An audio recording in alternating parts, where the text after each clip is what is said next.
사도행전 16장 1절로 16절까지 말씀, 18절까지 말씀 같이 읽겠습니다. 시작. 바울이 더베와 루스드라에도 이르매 거기 디모데라는 제자가 있으니 그 어머니는 믿는 유대 여자요 아버지는 헬라인이라. 디모데는 루스드라와 이고니온에 있는 형제들에게 칭찬받는 자니 바울이 그를 데리고 떠나고자 할새 그 지역에 있는 유대인으로 말미암아 그를 데려다가 할례를 행하니 이는 그 사람들이 그의 아버지는 헬라인인 줄 다 알미르라. 여러 성으로 다녀갈 때 예루살렘에 있는 사도와 장로들이 적정한 규례를 그들에게 주어 지키게 하니 이에 여러 교회가 믿음이 더 굳건해지고 수가 날마다 늘어가니라. 성령이 아시아에서 말씀을 전하지 못하게 하시거늘 그들이 부르기아와 갈라디아 땅으로 다녀가 무시아 앞에 이르러 비두니아로 가고자 애쓰되 예수의 영이 허락하지 아니하시는지라. 무시아를 지나 드로아로 내려갔는데 밤에 환상이 바울에게 보이니 마게도니아 사람 하나가 서서 그에게 청하여 이르되 마게도니아로 건너와서 우리를 도우라 하거늘 바울이 그 환상을 보았을 때 우리가 곧 마게도니아로 떠나기를 힘쓰니 이는 하나님이 저 사람들에게 복음을 전하라고 우리를 부르신 줄로 인정함이로라. 우리가 드로아에서 배로 떠나 사모드라기로 직행하여 이튿날 네아폴리로 가고 거기서 빌립보에 이르니 이는 마게도니아 지방의 첫 성이요 또 로마의 식민지라. 이 성에서 수일을 유하다가 안식일에 우리가 기도할 곳이 있을까 하여 문밖 강가에 나가 거기 앉아서 모인 여자들에게 말하는데 두아디라 시에 있는 자색 옷감 장사로서 하나님을 섬기는 루디아라 하는 여자가 말을 듣고 있을 때 주께서 그 마음을 열어 마을의 말을 따르게 하신지라. 그와 그 집이 다 세례를 받고 우리에게 청하여 이르되 만일 나를 주 믿는 자로 알거든 내 집에 들어와 유하라 하고 강권하여 머물게 하니라. 우리가 기도하는 곳에 가다가 점치는 귀신 들린 여종 하나를 만나니 점으로 그 주인들에게 큰 이익을 주는지라. 그가 바울과 우리를 따라와 소리질러 이르되 이 사람들은 지극히 높은 하나님의 종으로서 구원의 길을 너희에게 전하는 자라 하며 이같이 여러 날을 하는지라. 바울이 심히 괴로워하여 돌이켜 그 귀신에게 이르되 예수 그리스도의 이름으로 내가 네게 명하노니 그에게서 나오라 하니 귀신이 즉시 나오니라. 아멘. 오늘 이 2차 선교 여행 가운데 드디어 바울의 일행이 헬라 지역으로 들어갑니다. 그리스로 들어가는 것이죠. 사실 그 당시에는 이 에게해를 중심으로 해서 다 로마의 속주였기 때문에 그들이 우리가 이제 지금 터키를 떠나서 그리스로 간다, 내지는 아시아를 떠나서 유럽으로 들어간다 하는 그런 지리적 감각이 지금과는 달랐을 것입니다. 그러나 본인들은 그렇게 큰 의미를 이렇게 잘 모른 채 들어갔을지라도 오늘 우리가 이 본문을 통해서 보는 것은 그야말로 이 복음이 아시아 대륙을 건너서 유럽 대륙으로 건너갔다는 것입니다. 어쩌면 우리가 살아가는 삶도 그렇겠죠. 우리가 하루하루의 삶이 어떤 의미나 어떤 파급, 어떤 영향력이 있는지를 모르고 살지만 그러나 한 사람이 회심하는 것, 우리가 한 걸음을 걸어서 누군가에게 전도하는 것, 어쩌면 우리가 이 여름에 아우리치를 떠나는 것, 그런 것들이 어떤 먼 훗날 그렇게 큰 의미로 부각될지 누구도 모르는 것이죠. 자, 오늘 먼저 이 바울이 2차 전도 여행을 아시다시피 1차 여행이 바나바와 같이 갔다가 바나바와 헤어져서 지금 바나바 대신에 실라를 택했습니다. 그리고 오늘 디모데라는 사람을 만나요. 어쩌면 마가 대신 또 디모데를 만나는 것이죠. 하나님께서 또 새 사람을 붙여주는 것입니다. 16장 1절 2절 3절입니다. 시작. 바울이 더베와 루스드라에도 이르매 거기 디모데라는 제자가 있으니 그 어머니는 믿는 유대 여자요 아버지는 헬라인이라. 디모데는 루스드라와 이고니온에 있는 형제들에게 칭찬받는 자니 바울이 그를 데리고 떠나고자 할새 그 지역에 있는 유대인으로 말미암아 그를 데려다가 할례를 행하니 이는 그 사람들이 그의 아버지는 헬라인인 줄 다 알미라. 이 처음에 갈 때는 1차 전도 여행 때는 이 구브로에서 오히려 올라가서 들어가니까 이제 이렇게 아탈리아 쪽으로 들어가죠. 들어가서 거기서 이제 육지로 올라가는, 그래서 이제 버가를 지나서 루스드라, 이고니온 이쪽으로 들어갑니다만은 이번에는 이쪽 시리아 안디옥에서부터 육로로 바로 들어가니까 서진을 하는 셈이 되는 거예요. 서쪽으로. 그러니까 1차 전도 여행 때 왔던 길을 거슬러 올라가는 그런 길이 되는 것이죠. 그래서 더베와 루스드라에 먼저 도착하는 것입니다. 거기서 루스드라에서 디모데라고 하는 사람을 만나게 돼요. 디모데에 관해서는 몇 가지 정보가 지금 우리에게 소개되고 있습니다. 첫째는 그 어머니가 믿는 유대 여자라고 되어 있어요. 믿는 유대 여자다라고 하는 걸로 봐서 그 어머니가 뭐 유대교 신자일 수도 있고, 그리고 아버지는 헬라인이라 이렇게 되어 있습니다. 그래서 이 디모데는 어머니가 유대인이고 아버지가 헬라인인데, 유대인들은 어머니 쪽 모계를 중요시해요. 그래서 이스라엘을 건국할 때 모계를 따라서 유대인을 이렇게 받아들이게 됩니다. 그래서 모계 혈통 중에서 8분의 1이라도 유대계 피가 섞이면은 유대인으로 받아줬어요. 그만큼 어머니를 중요하게 여겼고, 그 어머니를 중요하게 여기는 까닭은 신앙의 전수가 어머니에게 있다고 봤기 때문에 그렇게 해석을 해요. 뭐 아버지 쪽보다는 어머니 쪽이 훨씬 더 신앙을 전수하는데 큰 역할을 감당하는 것이죠. 그리고 이 디모데에 대한 또 한 가지 소식은 루스드라와 이고니아에 있는 형제들에게 칭찬받는다고 되어 있어요.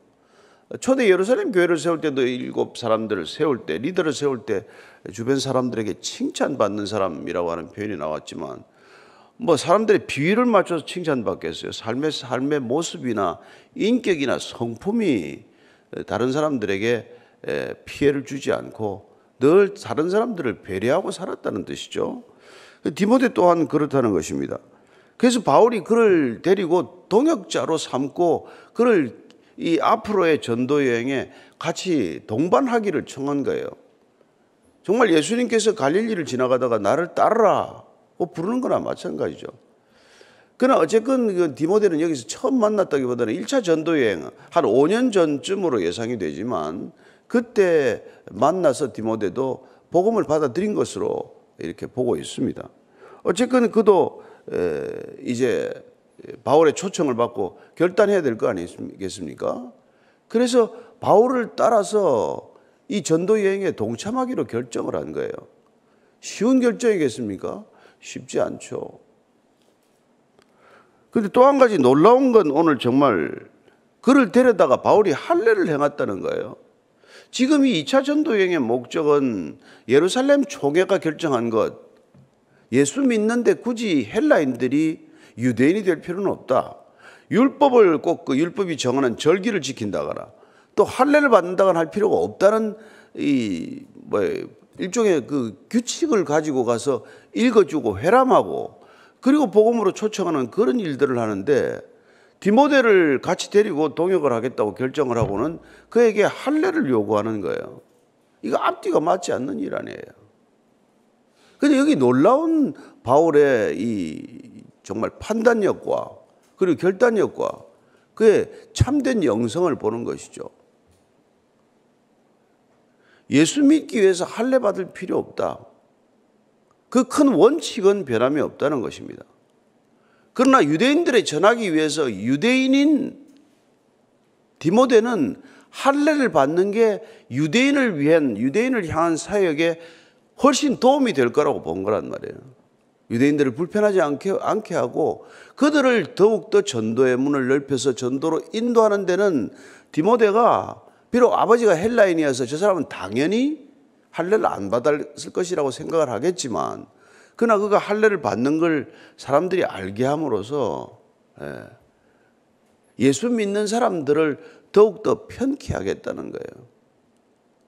여기에 우리 그리스도인들이 살아가는 삶의 한 가지 큰 원칙을 보는 것이죠. 우리가 타협하지 말아야 할 원칙이 있지만 양보해도 좋은 것들은 우리가 기꺼이 양보할 수 있다는 것이고, 우리가 반드시 붙들어야 할 신앙의 본질은 철기둥처럼 붙들어야 하지만, 그런 부수적인 것들은, 별로 중요하지 않은 것들은 그건 그냥 넘어가도 되는 거란 말이에요. 그거 가지고 그렇게 고집하고 싸우고 다투고 할 필요 없다는 것입니다. 그래서 고린도전서 우리가 9장 얘기를 보면은 바울이 어떤 태도로 이런 일을 결정했는지를 우리가 알 수 있습니다. 고린도전서 9장 9절부터 23절까지 쭉 한번 같이 읽으십시다. 시작.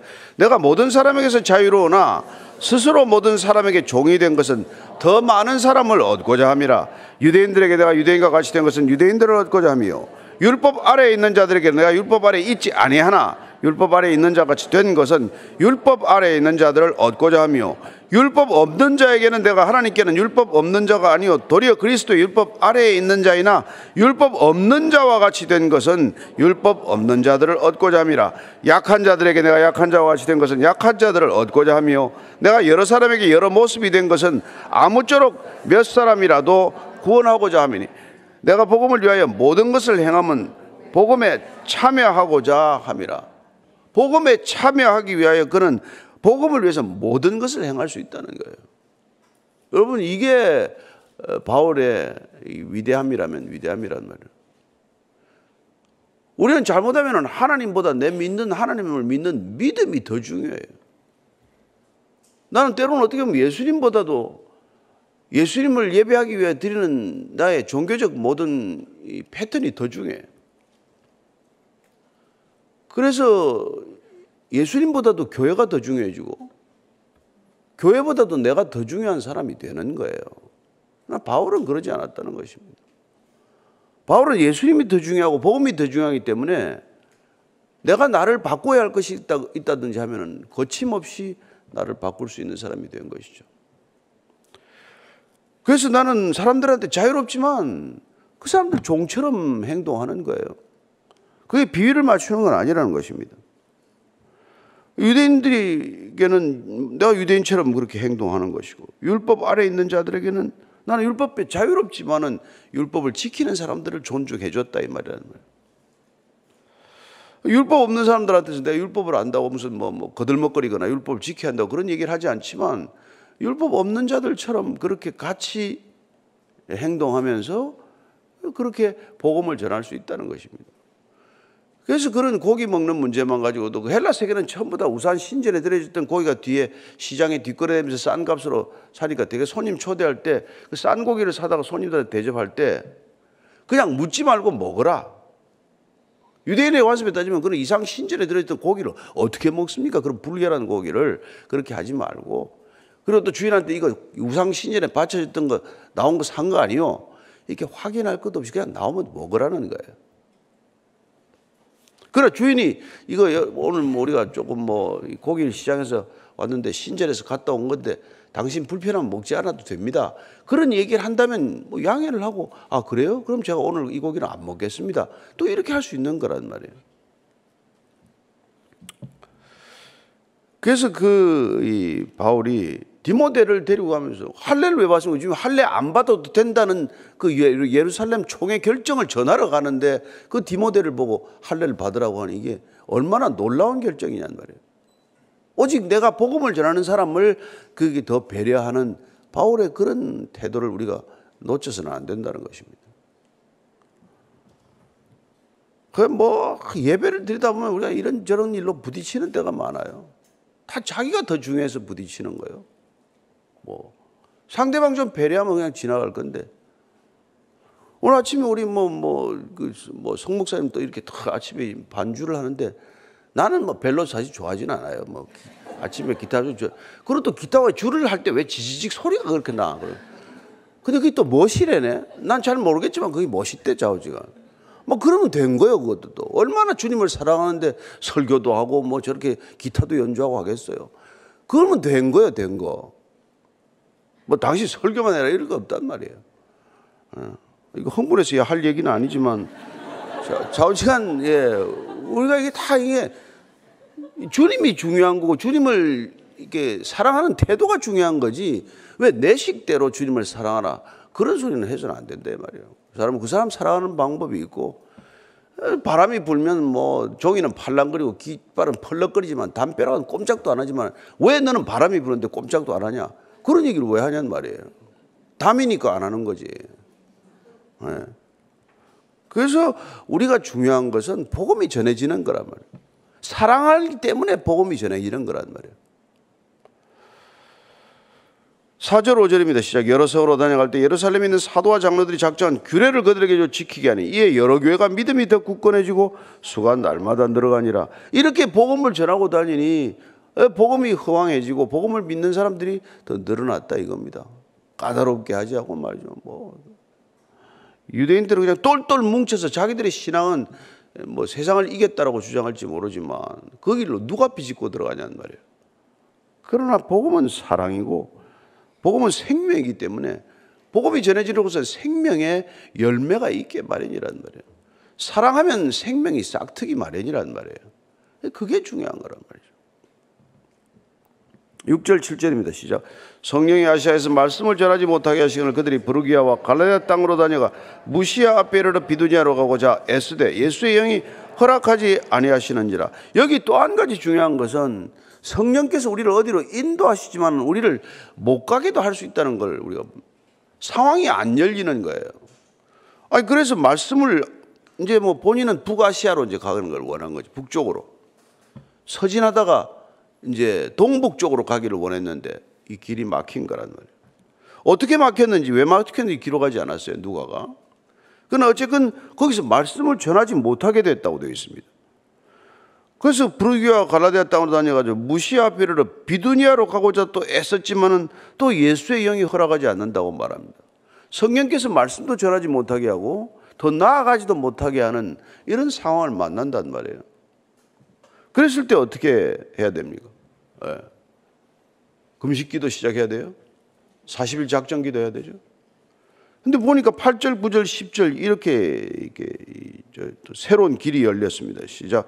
무시아를 지나 드로아로 내려갔는데 밤에 환상이 바울에게 보이니 마게도니아 사람 하나가 서서 그에게 청하여 이르되 마게도니아로 건너와서 우리를 도우라 하거늘 바울이 그 환상을 보았을 때 우리가 곧 마게도니아로 떠나가기를 힘쓰니 이는 하나님이 저 사람들에게 복음을 전하라고 우리를 부르신 줄로 인정함이로라. 그래서 못 가고 드로아로 내려갔는데 에게 연안에 있는 항구 쪽으로 내려갔는데 그 밤에 환상을 보았는데 아니 어떤 사람이 서서 건너와서 도와달라는 환상을 본 거예요.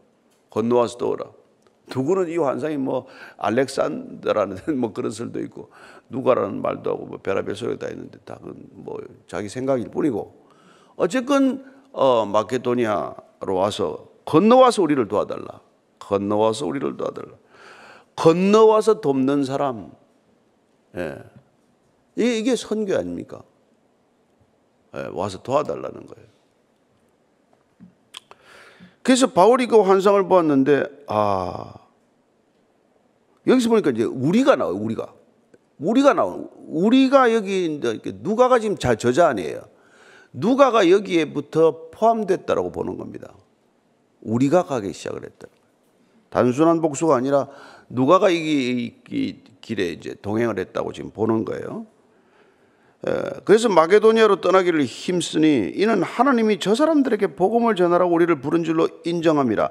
이게 우리 간의 합의가 된 거예요. 바울이 꼭 환상 얘기를 했더니 일행들이 다 그게 하나님의 음성이다.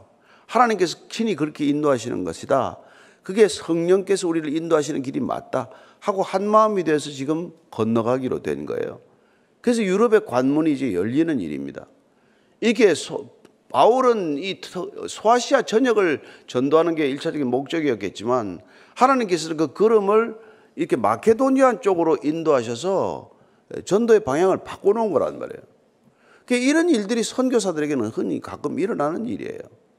우리가 잘 아는 리빙스톤이라는 사람은 원래 그 사람은 중국 선교를 꿈꿨던 사람이에요.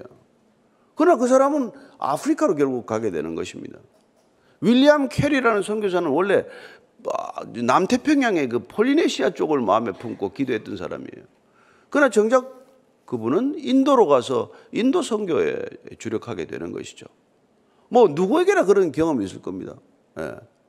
처음 은혜 받고 나서 선교하겠다고 이러다가 또 목회를 하는 분도 계시고 또 목회의 꿈을 두었다가 선교지로도 나가는 분도 계시고 그게 내가 필요해서가 아니라 내가 원해서가 아니라 하나님께서 그런 부담을 주고 그런 마음을 주고 누군가는 한국 땅에 한 번도 와보지 않았는데 6.25 전쟁 때 그냥 그 뉴스 한번 보고 60년 70년 한국을 위해서 기도하는 사람도 있고 그렇단 말이에요.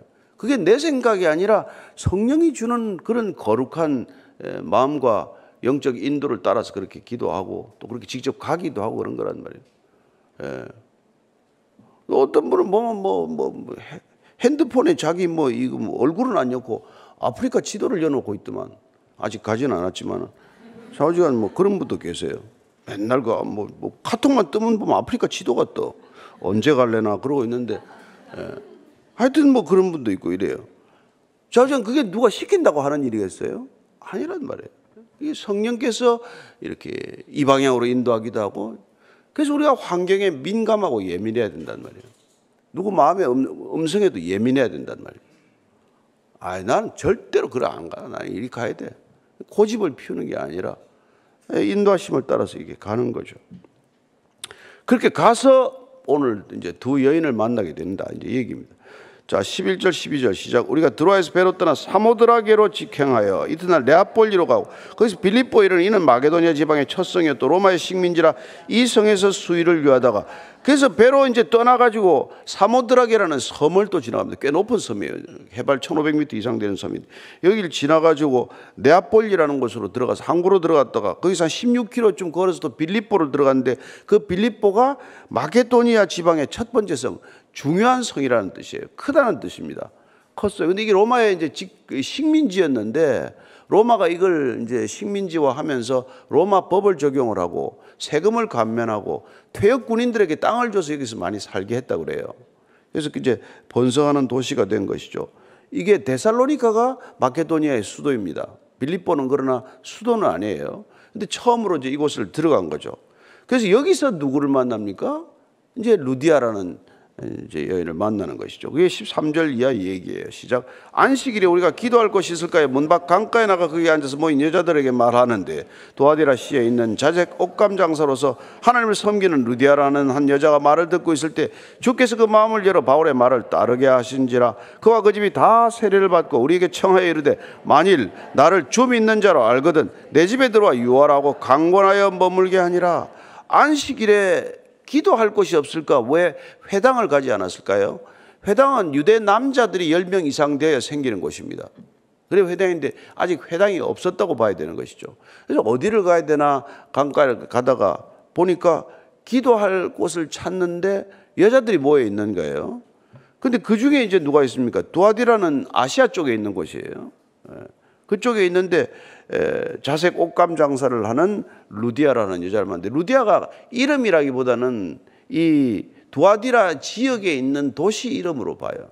우리 울산댁 여수댁 하듯이 루디아라는 이름이 아니라 지방의 이름으로 보기도 하고 여자가 거기서 가져온 옷감의 상표에다가 루디아라는 이름을 불러서 루디아 아줌마로 불린 사람이에요. 이제 루디아 아줌마를 만난 거예요. 그래서 이 여자의 말을 듣는데 이 여자가 바울의 말을 선선히 믿고 따르게 되었다는 것은 마음을 열고 복음을 받아들였다는 얘기예요. 바울이 무슨 얘기를 했겠어요? 복음을 전했더니 이 복음이 들어가더니 그냥 고넬료 사건 같은 게 또 일어난 거예요. 그래서 가이사랴에 들렸던 베드로 때문에 고넬료 집안 전체가 예수 믿게 되었듯이 이 루디아 때문에 그 집에 전 가족들이 다 어쩌면 그 집의 종들까지 다 세례를 받는 일이 생긴 거예요. 하나님께서 그 집을 예비해 놓고 부르신 거라는 것을 우리는 알 수 있습니다.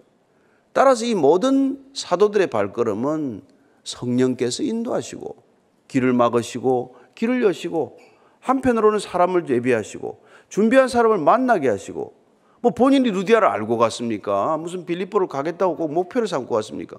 그렇게 가면은 그 성령께서 각 사람을 만나게 하시고 그 사람의 마음을 열고 거기 또 머물게 했다고 돼 있어요. 내 집에 들어와라. 세례받더니 우리 집에 잠깐 머물러라. 얼마나 머물렀는지 모르겠지만은 여기 빌립보 교회가 탄생한 거란 말이에요. 이 집에서 교회가 탄생한 거예요. 건너와서 도우라는 소식에 순종하고 갔더니 생긴 건 교회가 탄생한 거란 말이에요. 그래서 유럽의 첫 번째 교회가 빌립보 교회가 탄생한 셈이 된 것이죠. 자, 이 루디아라는 여자를 만나서 복음을 전했더니 그 집안 전체가 세례를 받았는데 또 하나 귀신 들린 여자 얘기가 하나 있어요. 그게 16절부터 18절까지입니다. 시작. 우리가 기도하는 곳에 가다가 점치는 귀신 들린 여종 하나를 만나니 점으로 그 주인들의 큰 이익을 주는 자라. 그가 바울과 우리를 따라와 소리질러 이르되 이 사람들은 지극히 높은 하나님의 종으로서 구원의 길을 너에게 전하는 자라 하며 이같이 여러 날을 하는지라. 바울이 심히 괴로워하여 돌이켜 그 귀신에게 이르되 예수 그리스도의 이름으로 내가 네게 명하노니 그에게서 나오라 하니 귀신이 즉시 나오니라. 그래서 안식일에 그 집에 들어가서 이제 세례를 주고 하는 일이 생겼는데 또 다른 안식일이겠죠. 혹은 다른 날이겠죠. 그래서 또 기도하러 가다가 이 점치는 귀신 들린 여종, 이렇게 점치는 귀신 들리라고 번역했는데 원래 원문에는 파이톤의 영을 받은 이라고 되어 있어요. 파이톤이라는 게 어떤 영이냐니까 아폴로 신과 관련이 있는 뱀을 뜻하는 거예요. 이 뱀을 아폴로가 죽였다라고 되어 있는 그런, 그래서 신화에 나오는 얘기인데 어쨌든 그런 귀신에 들린 여종이 이제 있어요. 근데 이 여종이 점을 쳐서 그 모든 수익은 주인이 가져가는 거예요. 그 주인이 그 당시에 이게 큰 벤처를 하나 한 거죠. 뭐 여종 하나 있으면은 돈이 이게 복채가 굴러 들어오는 거니까 아주 사업머리가 뛰어난 거죠. 여종 하나를 갖다 데려가지고는 종이 일을 시키는 게 아니라 전복에 해가지고 그 돈을 다 가로채는 그런 일이 있는 거예요. 그런데 이 문제는 이 종이, 여종이 계속 바울 일행을 따라다니면서 소리 질러서 지극히 높은 하나님의 종으로서 구원의 길을 너희에게 전하는 자. 이 말은 맞는 말인데 와서 귀찮게 해가지고 복음을 전하는데 오히려 혼잡케 한단 말이에요. 귀신들이 제일 알아보는 게 누구예요? 사람보다 제일 알아보는 게 성령 받은 사람. 내가 예수도 알고 바울도 안다고 하지 않았습니까? 그런데 문제는 이게 따라다니면서 이게 복음을 회방하는 거예요. 하여튼 귀신들이 여러분 그리스도인들을 잘 알아본다는 걸 기억하십시오. 그래서 귀신들이 잘 모르면 여러분이 그 편이라는 걸 잘 알고 있으면 됩니다. 귀신들이 잘 알아야 돼. 그래서 기분이 나빠야 돼. 귀신이 우리를 불쾌하게 생각해야 되는 거지. 귀신이 친근감을 표현하면 큰일 나는 겁니다. 그래서 따라 계속 귀찮게 하는데 이게 여러분 바울은 지금 그 구브로 섬에서도 엘루마라는 이 귀신 들린 사람, 악한 영을 가진 사람을 만났었고 가는 곳마다 사실 이걸 만나게 돼 있어요. 예수님도 뭐 마찬가지예요. 누가복음 4장에 보면 어디에요? 가서 귀신 들린 사람 쫓아내지 않습니까? 그리고 와서 뭐 더 잘 얘기해. 하나님의 아들이여 뭐 이런 소리 한단 말이에요. 누가복음 8장에 가면 그라사 지방에 가면 그라사 광인이 왜 나하고 상관없이 여기 오셨습니까? 하나님의 아들이라는 걸 먼저 알아보고 먼저 달려오고 이런 일이 있다는 거예요. 그래서 저는 여러분들이 정말 성령 충만하기를 바랍니다. 그러면 귀신 들린 자들이 여러분들을 더 괴롭히더라도 내쫓으면 그만이라는 거예요. 와서 괜히 뭐 어깨 손은고 하면 이상한 일이 생긴 거예요.